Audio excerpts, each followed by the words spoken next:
तो नेक्स्ट है अपना स्टोइचियोमेट्री एंड स्टोइचियोमेट्री कैलकुलेशंस।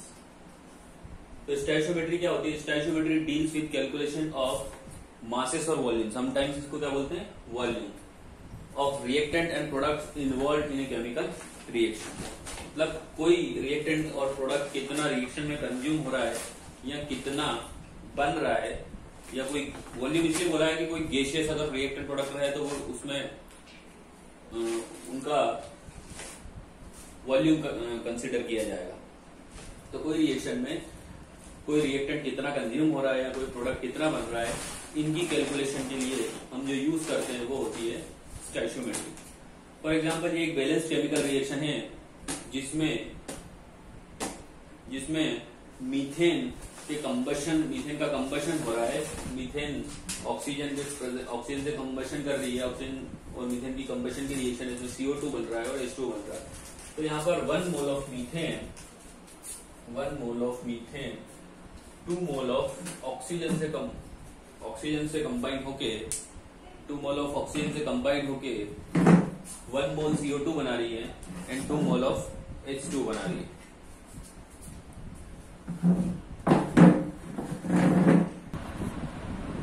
तो बैलेंस केमिकल रिएक्शन में 1 मोल मीथेन 2 मोल ऑक्सीजन कंबाइन होकर 1 मोल ऑफ CO2 देती है और 2 मोल ऑफ वाटर वेपर देती है। तो 1 मोल जैसे अपने को दिख रहा है यहाँ पर 16 ग्राम 1 मोल ऑक्सीजन का मोलर मास होता है 32 पे 64 ग्राम। ऑक्सीजन O2 की बात कर रहे हैं। O2 का जो मोलर मास है 32 है, तो 2 मोल लग रहे हैं तो 64 ग्राम। यहाँ पर CO2 बन रही है 44 ग्राम, 1 मोल मतलब 44 और 36 ग्राम ऑफ वाटर। तो इस स्टोइचियोमेट्री ये बोलती है कि जब 1 mole of methane 2 mole oxygen के साथ कंबाइंड होगी तब आपको 1 मोल कार्बन डाइऑक्साइड मिलेगी और 2 मोल वाटर वेपर। इसका मतलब कितना CO2 बनेगा और कितना वाटर वेपर बनेगा ये डिपेंड करता है दोनों की रिलेटिव अमाउंट पर। क्योंकि रिएक्शन होने के लिए अपन देख रहे हैं 1:2 का रेशो होना चाहिए, इनका मोलिकुलर रेशो मोलर रेशो 1:2 होना चाहिए। 1 मोल CH4 को बंद करने के लिए 2 मोल ऑक्सीजन की जरूरत लगती है, और अगर 1 मोल CH4 कम्प्लीटली उसका कंबशन जब हो जाता है तो 1 मोल CO2 बनेगी और 2 मोल वाटर वेपर बनेगी। तो इससे अपने को पता चल जाए, जैसे आपको पूछा जाए कि 2 मोल वाटर वेपर बनने के लिए कितना मोल मीथेन और कितना मोल ऑक्सीजन चाहिए, तो 2 मोल वाटर वेपर मतलब 36 ग्राम वाटर वेपर बनने के लिए 16 ग्राम ऑफ मीथेन चाहिए और 64 ग्राम ऑफ ऑक्सीजन चाहिए। तो बस, और ये पूछा जाए इसमें 44 ग्राम ऑफ CO2 बनने के लिए कितना चाहिए, तो 44 ग्राम मतलब 1 मोल CO2, 1 मोल CO2 बनने के लिए आपको क्या चाहिए 1 मोल CH4 और 2 मोल ऑक्सीजन। तो इस तरह से कौन कितना बनेगा और किसको इतना बनने के लिए कितना चाहिए, ये सब कैलकुलेशन है जो कहलाती है स्टोइचियोमेट्री कैलकुलेशन। तो एक प्रॉब्लम दी ऐसी है आपके उसमें 1.3 कि मीथेन के कंबशन में मीथेन का जो कंबशन होगा उस कंबशन में 16 ग्राम ऑफ मीथेन जब बर्न होगी तो कितनी वाटर वेपर प्रोड्यूस होगी। तो ये देख रहे हैं अपन 16 ग्राम, जैसे इधर फिर से लिखते हैं 16 ग्राम अगर मीथेन आप बर्न करते हैं तो वाटर वेपर प्रोड्यूस कितनी होगी। इसमें 16 ग्राम मतलब 1 मोल, और 1 मोल जब बर्न होता है तो उसके लिए कितनी ऑक्सीजन चाहिए 2 मोल ऑक्सीजन चाहिए।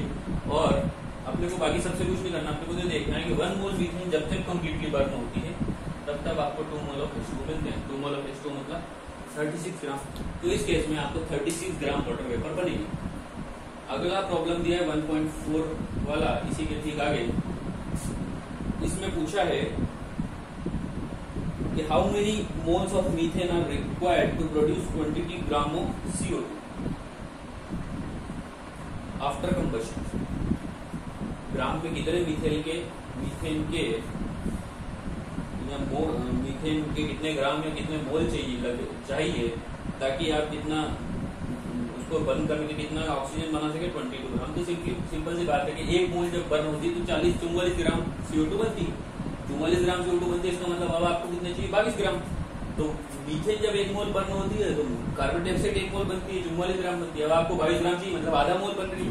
तो आधा मोल बन रही है, इसका मतलब आपको मीथेन भी कितनी चाहिए आधा मोल। तो इसको सॉल्व करके देखिए, या we know that 44 gram of CO2 produce by 1 mole of CH4, ये अपने को पता है 44 ग्राम 1 मोल CH4 प्रोड्यूस करता है। तो 20 ग्राम CO2 कितने कौन प्रोड्यूस करेगा, कितने नंबर ऑफ मोल चाहिए उसके लिए मीथेन के, तो ये होगा 1 × 22। तो इस तरह से आपको 0.5 मोल्स ऑफ CH4 जरूरत लगेंगे। 0.5 moles of CH4 means 22 gram of 8 gram of CH4 लगेंगे आपको। 8 ग्राम CH4 जब होगा तब आपको क्या हो जाएगा, 22 ग्राम CO2 मिल जाएगा। आगे आता है लिमिटिंग रिएजेंट।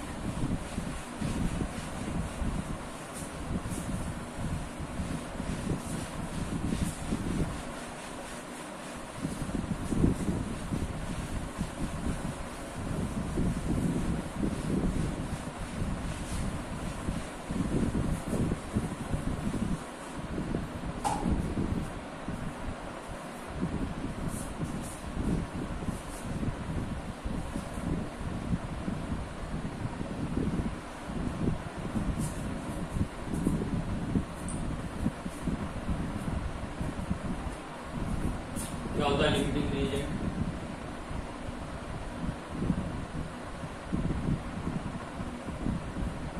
फॉर एग्जाम्पल जैसे कंबशन की रिएक्शन अभी अपने देखी CH4 plus O2 CO2 plus H2O, जब आप इसको बैलेंस करते हैं तो ये बैलेंस केमिकल रिएक्शन कंबशन की। तो लिमिटिंग रिएजेंट क्या होता है, लिमिटिंग रिएजेंट सबसे पहले वो रिएजेंट है जो सबसे कम क्वांटिटी में कंज्यूम होता है।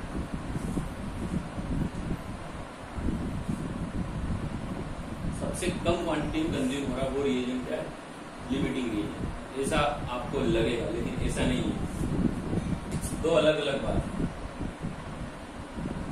लीस्ट कंजम्पशन होता है लीस्ट प्रेजेंट। तो वो रिएजेंट लिमिटिंग रिएजेंट नहीं है जिसका सबसे कम कंबशन है। लेकिन कुछ लोग बोलते हैं कि जैसे अभी इस रिएक्शन में कौन है लिमिटिंग रिएजेंट बताओ, तो इस रिएक्शन में कौन लिमिटिंग रिएजेंट है, ये लिमिटिंग रिएजेंट जैसे आपको नाम पता चल रहा है रिएजेंट होगा। रिएजेंट मतलब इनकी तो बातें नहीं करना, दीज आर प्रोडक्ट्स। तो ये रिएजेंट ये रिएक्टेंट है, इनमें से रिएजेंट होगा लिमिटिंग रिएजेंट। तो लिमिटिंग रिएजेंट कौन सा होगा, जो एक रिएक्शन को लिमिट करता है, कौन कितना प्रोडक्ट बनेगा वो देखता है। कुछ अब जब आप डेफिनेशन पढ़ते हो तो आपको ऐसा आप उसको इस तरह से इंटरप्रेट कर देंगे, जिसका सबसे कम कंजम्पशन होगा वो लिमिटिंग रिएजेंट। जैसे इस रिएक्शन पूछा जाए तो वो लिमिटिंग रिएजेंट। तो अब आप इसको बोलोगे यार इसका 1 मोल है और इसका 2 मोल है, तो जो सबसे कम होता है वो लिमिटिंग रिएजेंट। तो आप बोलेंगे इसमें मीथेन लिमिटिंग रिएजेंट, लेकिन ऐसा नहीं है। जो सबसे कम कंज्यूम होता है वो लिमिटिंग रिएजेंट ही होता है। लिमिटिंग रिएजेंट वो है जो सबसे कम प्रेजेंट है।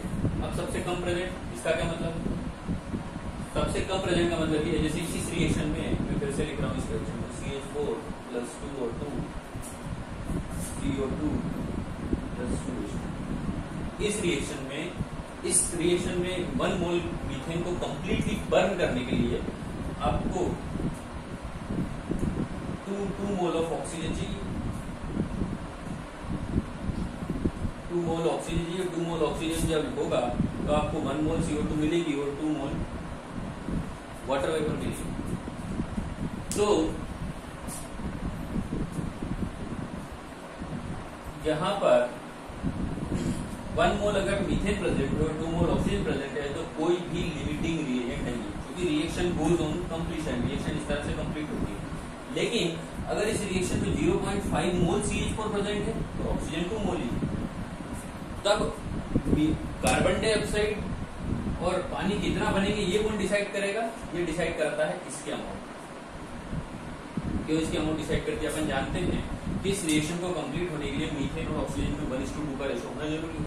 लेकिन यहाँ पर जो अगला सेट ऑफ रिएक्टेंट है, इस सेट में अगले सेट ऑफ रिएक्टेंट में इस सेट में यहाँ पर मीथेन और ऑक्सीजन का जो रेशो है वो 4:1 है ना, 1:2 बोल दो या 1:4 बोल दो।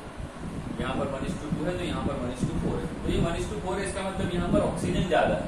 पर अपन ऐसा नहीं बोलते ऑक्सीजन ज्यादा है, अपन ये बोलेंगे कम क्या है, मीथेन का। तो जब मीथेन कम होगा तो मीथेन डिसाइड करेगा कि CO2 और H2 कितना बनेगा। CO2 यहाँ पर अब 1 मोल जब मीथेन होता है और 2 मोल ऑक्सीजन होता है तो कार्बन डाइऑक्साइड बनती है 1 मोल। यहाँ पर ऑक्सीजन तो 2 मोल ही है लेकिन मीथेन जितना है 1 मोल। तो जब आधा मोल मीथेन है ही नहीं तो फिर CO2 1 मोल कैसे बन सकती है? तो आधे मोल में CO2 भी कितनी बनेगी? आधा मोल की CO2।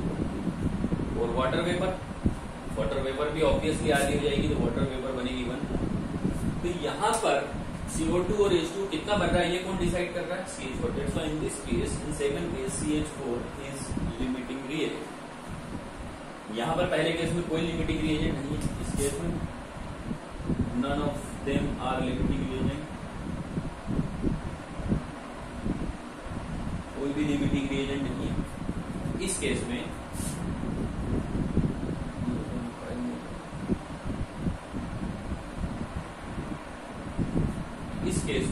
सेकंड केस में लिमिटिंग रिएजेंट कौन है?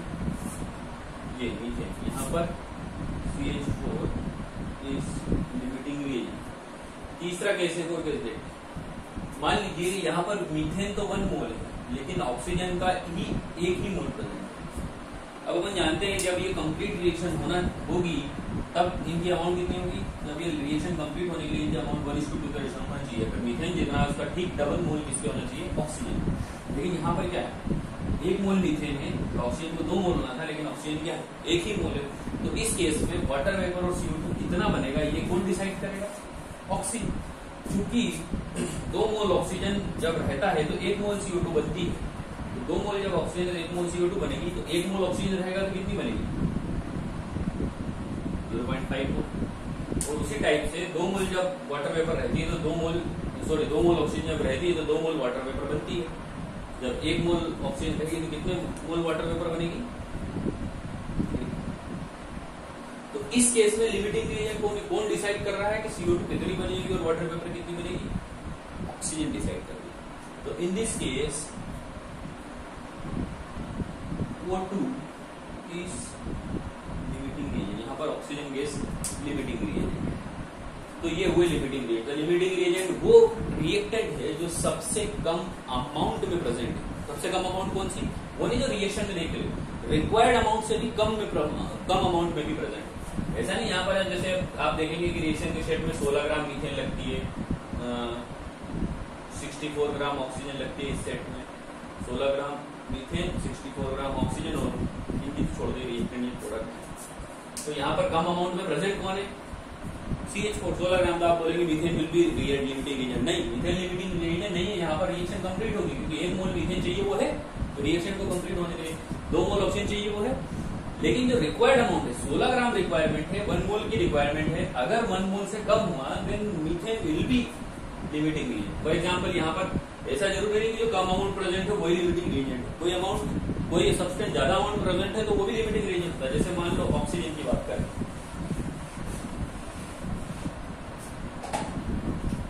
यहाँ पर 16 ग्राम ऑक्सीजन और हाइड्रोजन आपकी ऑक्सीजन 16 ग्राम मीथेन है आपकी और 32 ग्राम आपकी ऑक्सीजन। यहाँ पर कौन जाता है? ऑब्वियसली ऑक्सीजन की अमाउंट ज्यादा है। पर इस केस में लिमिटिंग रिएजेंट कौन होगा? इस केस में लिमिटिंग रिएजेंट होगा ऑक्सीजन। क्यों होगा? ये तो ज्यादा अमाउंट में प्रेजेंट इसलिए होगा क्योंकि इस रिएक्शन को 1 मोल मीथेन को बर्न करने के लिए 1 मोल मीथेन को बर्न करने के लिए 2 मोल ऑक्सीजन चाहिए। लेकिन आपके पास क्या है? 64 ग्राम ऑक्सीजन होने के बजाय 32 ग्राम। इसका मतलब आपके पास 1 मोल है। तो ये ऑक्सीजन डिसाइड करेगी कि मीथेन कितनी बर्न होगी। मीथेन कितनी बर्न होगी? तो आधी ऑक्सीजन है तो आधी मीथेन ही बर्न होगी। जैसे 1 मोल को बर्न होने के लिए कितना चाहिए?